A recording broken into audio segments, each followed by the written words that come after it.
مرحبا وكيف الحال؟ لعله أهم إشي لازم تحسبه وتعرفه بداية التزامك بأي حمية غذائية، خصوصا إذا كان الهدف منها النزول بالوزن، هو قديش هو الوزن المثالي، حتى تقدر تستطيع إنك تحسب الوقت المناسب والمنطقي للوصول لهذا الوزن. والأهم من ذلك حتى تعرف متى الوقت أو الوزن المناسب لإيقاف الحمية، لأنه الزيادة في وزنك إذا كان بيأذيك فانخفاض الوزن زيادة عن اللزوم ممكن يدمرك. عشان هيك رح نتناقش عن إيش وكيفية حساب الوزن المثالي إن كان موجود أساساً، وحنحكي في كل التفاصيل وكيفية حسابها خلال الحلقة. أنت أكيد بتحضر صحة بلس مع سمارة، وراجعين بعد الفاصل.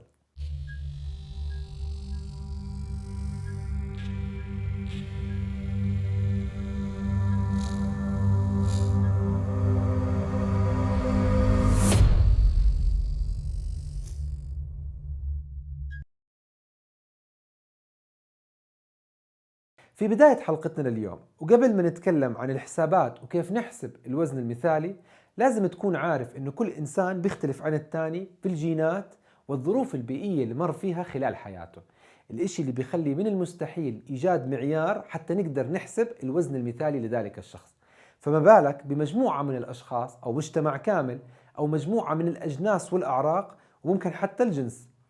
الإشي اللي بيخلي الوحيد اللي بيعرف وزنك المثالي هو خالق ذلك الجسد، لكن يمكن حساب مجال ومدى الوزن الصحي اللي ممكن تكون انت بصحتك وعافيتك فيه، فالمثالية والكمال لله رب العباد.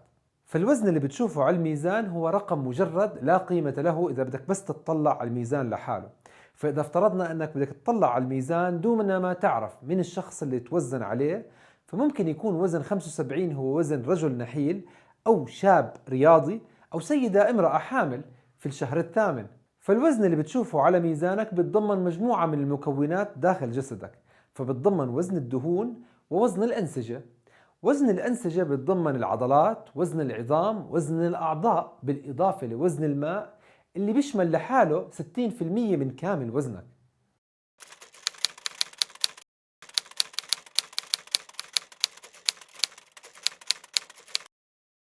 معلومة على الهامش: يعد أفضل وقت يمكن قياس وزنك ومقاساتك فيه أسبوعيا هو صباحا بعد دخول الحمام بالملابس الداخلية، وذلك لاستثناء وزن البول بالإضافة لوزن الفضلات ووزن الملابس، فهذا بيعطيك نوع من الدقة في القياس وبيبعد الخطأ اللي ممكن يؤدي لإحباطك. وتغير وزنك خلال اليوم هو أمر طبيعي، فالأطفال بتغير وزنهم بمعدل كيلو خلال النهار، والبالغين بمعدل 2 أثناء النهار، ويعتبر هذا أمر طبيعي، وتسمى هذه الظاهرة بديورنال فاريشن. يتأثر وزنك الصحي بمجموعة واسعة من العوامل، فأولها طولك، فكلما زاد طول الشخص بزيد وزنه، وذلك بسبب زيادة وزن العظم والعضلات والأعضاء، وبالإضافة لوزن الماء الموجود في داخله. بينما العامل الثاني اللي يؤثر على وزنك هو حجم الجسم أو الفريم سايز، فكلما زاد عرض الأكتاف زاد كتلة الجسم بسبب زيادة حجم العضلات والعظام والماء المحبوسة في جسمك. ويمكن تقسيم حجم الناس أو الفريم سايز للبشر متوسط وصغير وكبير الفريم سايز. بينما العامل الثالث لتحديد الوزن هو الماء، واللي بيمثل 60% من وزنك. والتغير اللي بيصير في وزن الشخص خلال النهار عادة ما بيكون سببه التغير في نسبة الماء داخل الجسم، ودخول الشخص على حالة بسيطة أو طفيفة من الجفاف، تقريبا أقل من 5% فقدان من السوائل، يؤدي لفقدان شاب وزنه 80 كيلو ما يعادل 2.3 كيلو جرام من وزنه بمجرد دخوله في هذه الحالة من الجفاف. دخولك في الحالة الكيتونية يفقدك بعض السوائل المختزنة في عضلاتك وفي الكبد، الاشي اللي بيخلي الشخص بيفقد وزن سريع عند دخوله في الكيتو، وهو ما يدفع الشخص لاكتساب وزن سريع عند الخروج من الكيتو. وعلى العكس من ذلك، فاستهلاك بعض الأدوية والعقاقير زي الكورتيزون بالإضافة للإجهاد وقلة النوم والمرض والتعب يؤدي إلى احتباس السوائل وزيادة الوزن نتيجة ذلك الاحتباس. أما العامل الرابع فهو الجنس، سواء كان ذكر أو أنثى. فمن المعروف أنه تغير الجنس بيغير العوامل اللي بتتحكم بالوزن مثل الهرمونات، وبالتالي توزيع الدهون والعضلات على كل من الذكر والأنثى. فالأنثى من المعروف أنها بتحتوي على دهون أكثر مما هو موجود عند الذكور، والذكور عندهم عضلات أكثر مما تملك السيدات. الإشي اللي بيخلي إنه الرجل والسيدة إذا كانوا نفس الطول بنلاقي دائما إنه الرجل أكثر وزنا من السيدة ب 15%. أما النقطة الخامسة فهي وزن الدهون، فيمثل وزن الدهون تقريبا 20 إلى 30% من وزن الجسم، ويؤدي فقدان وزن الدهون إلى فقدان المقاسات، ويمكن أن يكون الشخص وزنه مثالي وقيمة وزنه صحية وطبيعية لكن مقاساته سيئة، ويعود ذلك إلى زيادة نسبة الدهون في جسده. أما العامل السادس فهو وزن العضلات، فتمثل وزن العضلات 25 ل 40% من وزن جسم الإنسان، وتبلغ كثافة العضلات 5 أضعاف ما هي عليه كثافة الدهون. لذلك فقدان العضلات من الأمور المؤلمة واللي بتؤدي إلى فقدان سريع بالوزن وبطيء جدا في المقاسات. أما النقطة السابعة والأهم فهي نظرة الشخص إلى نفسه، وما هو الوزن اللي بوصل عنده الشخص وبكون راضي فيه عن نفسه وعن جسمه وعن كتلته العضلية وصحته بشكل عام. فالشخص الرياضي رغم أنه بكون سمين على البي ام اي إلا أنه قليل الدهون، وبالتالي فهو شخص فت وسليم وصاحب جسم جميل.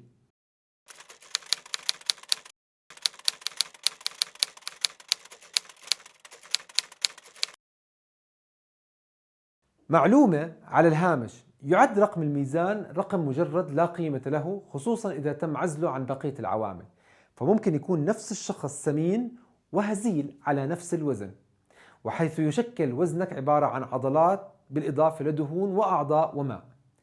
تناولك واستهلاكك لبعض العلاجات قد يسبب احتباس السوائل أو بناء الدهون، الأمر اللي بيزيد وزنك، وكذلك ممارسة الرياضة اللي بتؤدي لزيادة كتلتك العضلية، وهي من أهم أسباب ثبات الوزن الظاهري اللي بيكون سببه زيادة كتلتك العضلية اللي تساوت مع كمية فقدانك من الدهون.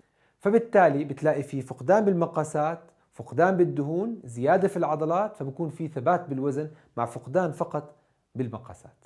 وهون خلينا نتكلم كيف نحسب الوزن أو الحجم المثالي للشخص اللي لازم يكون هدفه أثناء سعيه لخسارة الوزن. أول هذه الطرق، وهي طريقة سهلة جدا والجميع بيعرفها تقريبا، وهي نمسك الطول ونطرح منه 100. فإذا أنا كان طولي 173 سنتي فبمسكها وبطرحها ناقص 100 بيطلع وزني المثالي 73 كيلوغرام. أما الطريقة الثانية في طريقة هموي، والمشتقة في عام 1964، واللي من خلالها قسم المعادلة إلى معادلتين: معادلة للذكور ومعادلة للإناث. من خلال معادلته حكى أنه الرقم الأساسي أو الوزن الأساسي المعتبر للذكور هو عبارة عن 47 كيلوغرام فاصلة 7، وإنه كل زيادة 1 إنش عن طول متر ونص تقريبا متر و52 بدك تضيف 2.7 كيلوغرام للوزن الأساسي.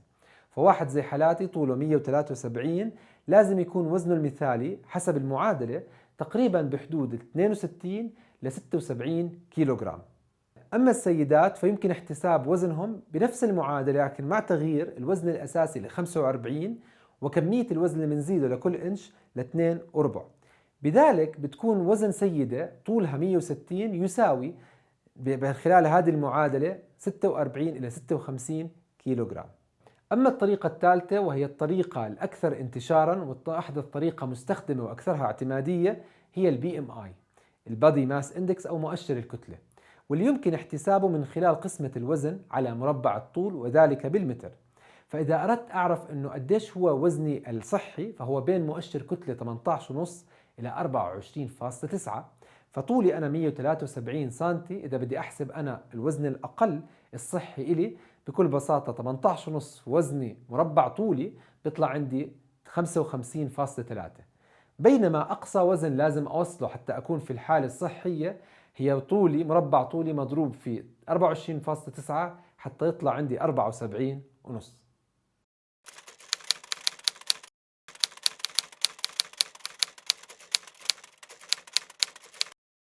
معلومة على الهامش: لا يعد البي ام اي او مؤشر الكتلة البادي ماس اندكس حديث العهد، فهو يدعى في السابق كويتليكس ايكويشن الذي اشتق وتم نشره في عام 1835، ولم يتم الاستفادة منه إلا في عام 1912 عندما استخدمته شركات التأمين على الحياة لعمل الدراسات الإحصائية على تأثير الطول والوزن على سرعة ومعدل الوفاة للأشخاص المؤمنين من زباينهم، وذلك حتى يضمنوا أرباح أكثر من الأشخاص اللي بيشتركوا عندهم في التأمينات. في عام 1997 أدرجت منظمة الصحة العالمية الكويتلس إكويشن من ضمن المعادلات لحساب الوزن المثالي، وأطلقت عليه اسم جديد اسمه البي ام اي، البادي ماس اندكس. واستخدمت ما تم دراسته من شركات التأمين تبعت 1966 أو 64 لاشتقاق الرينج المثالي للأوزان وزيادة الوزن. يؤخذ على هذه المعادلة البي ام اي ما يلي: أولا، أن الدراسات تمت على أشخاص مقتدرين ماليا كانوا بيأمنوا حالهم على الحياة في ذلك الوقت، فتستثني الدراسات الأشخاص ذوي البشرة السمراء اللي ما كانوا يأمنوا لا هم ولا حتى الرياضيين. والرياضيين عادة بيطلع أوزانهم أعلى من المؤشر المثالي بسبب زيادة كتلتهم العضلية، فيستثني البي ام اي وزن العضلات. أخيرا، إنه هذا البي ام اي بيجمع بين الذكور والإناث، فما بياخذ في عين الاعتبار إنه الذكور عندهم عضلات أكثر من الإناث.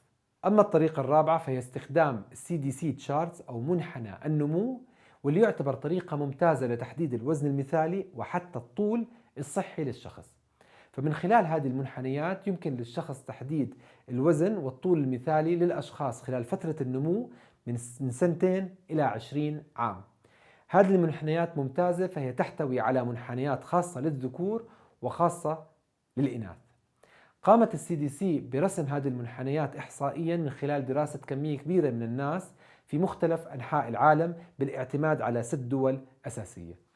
في الشرق الأوسط اعتمدت على قراءات سلطنة عمان، في آسيا على الهند، بينما في أفريقيا على دولة غانا، في أمريكا الشمالية أو الجنوبية البرازيل، والشمالية الولايات المتحدة الأمريكية، والنرويج بأوروبا. وحتى تتمكن CDC من رسم المنحنيات بدقة اعتمدت على أشخاص أصحاء سواء كان ذكور أو إناث. وفي منحنيات الرضع والأطفال اعتمدت على رضاعة طبيعية. طبعا المنحنيات بيعطيكم مجموعة كبيرة من المعلومات، فممكن احتساب الوزن بالنسبة للعمر، المؤشر الكتلة بالنسبة للعمر، بالإضافة للوزن بالنسبة للطول. وحتى نقدر نستخدم منحنيات، فبالأول لازم تكون تعرف وزنك، طولك، وعمرك.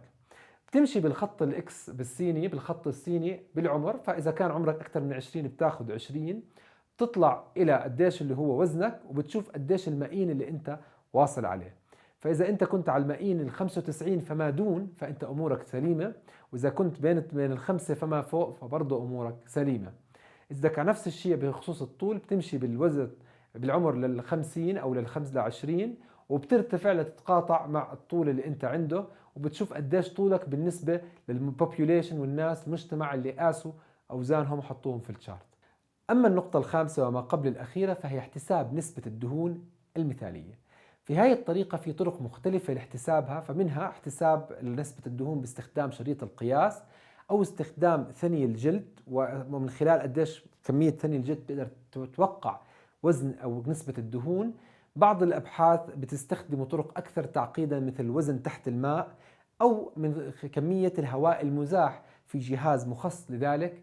الشغلة الثالثة أو الرابعة ممكن استخدام فحص الإكس راي والسيتي سكان لعمل الام ار اي، لعمل كمية الدهون، حساب كمية الدهون في جهاز الكمبيوتر، أو الأكثر تطبيقا اللي هو استخدام الإمبادي لاحتساب كمية الدهون في الجسم. كمية الدهون المثالية عند الرجال 18 إلى 21%، بينما عند الإناث من 23 إلى 26%، وذلك للسيدات والرجال اللي أعمارهم بين 20 إلى 39. الطريقة السادسة والأخيرة هي احتساب محيط الخصر على محيط الأرداف باستخدام شريط القياس. فإذا كان محيط خصرك على محيط أردافك أقل من 0.8 للسيدات فأنت أمورك تمام، للرجال أقل من 0.95. بنهاية حلقتنا لليوم، إذا شفتوا المعلومات اللي بالفيديو مفيدة أكيد لا تبخل على غيرك بالشير، فنشر المعلومة أكيد خير وزكاة العلم نشره. وما تبخل على حالك بأنك تنضم للقناة وتكبس على إشارة الجرس حتى تجيك أول بأول إشعارات كل ما يخطر بالي فكرة مفيدة إلك. ولا تبخل علينا بأنك تعملنا لايك، فإحنا بتشجيعك بنستمر. وبشوفكم إن شاء الله في الحلقات الجاي.